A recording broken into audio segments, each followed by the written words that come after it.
वर्धा जिल्ह्यातील 33 प्राथमिक आरोग्य केंद्रांसह जिल्हा रुग्णालय, उपजिल्हा रुग्णालय, ग्रामीण रुग्णालय, शहरी आरोग्य केंद्र व उपकेंद्रांमध्ये उष्माघाताच्या रुग्णांवर तातडीने उपचार करण्यासाठी आवश्यक औषधे व साहित्य उपलब्ध ठेवण्यात आले आहे.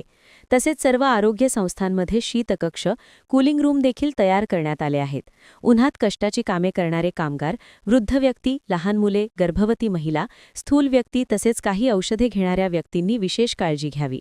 नागरिकांनी पुरेसे पाणी पिणे, लस्सी, ताक, निंबूपाणी यांसारखे पेय सेवन करणे, हलके व फिकट रंगाचे सैलसर कपडे वापरणे, उन्हात बाहेर जाताना टोपी, छत्री, गॉगल व पादत्राणे वापरणे तसेच शक्यतो दुपारच्या कडाक्याच्या उन्हात घराबाहेर जाणे टाळावे, असेही आवाहन जिल्हा आरोग्य अधिकारी डॉ. स्वप्नील बेले यांनी केले आहे. मध्ये उष्णतेची लाट आहे आणि आपला रेड अलर्टमध्ये पण आहे. काल पण होता आणि आज पण आहे. तर या अनुषंगाने जे नेहमी आपण सांगतोय वर्धेमध्ये नेहमीच राहतं, पण यावर्षी थोडं लवकरच ही लाट आलेली दिसते.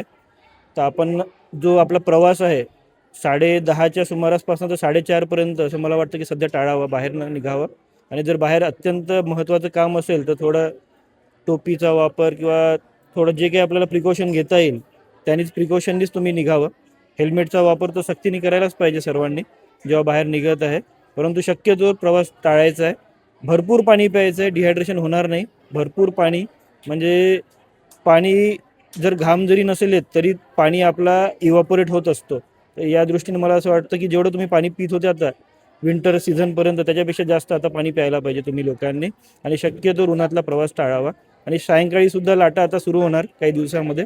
तर सायंकाळी पण शक्यतो जेवढं होईल आपलं बांधून, डोक्याला बांधून, कानाला बांधून असा प्रवास आपण करायला पाहिजे असं ते मला तरी सुचवायचं आहे. धन्यवाद. आपल्या रुग्णालयांमध्ये, प्रत्येक रुग्णालयांमध्ये, प्राथमिक आरोग्य केंद्रामध्ये आपण एक बेड राखीव ठेवलेला आहे.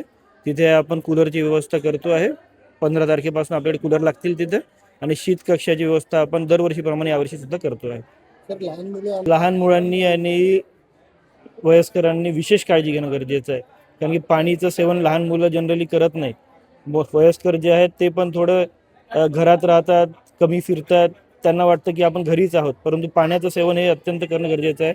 आणि शक्यतो ORSचं पाणी पिणं किंवा साखर मीठ पाणी आणि शक्य असेल तर नारळाचं पाणी हे पिणं पण थोडं गरजेचं आहे. इलेक्ट्रोलाइट जो इम्बॅलन्स होतो तो होणार नाही याने.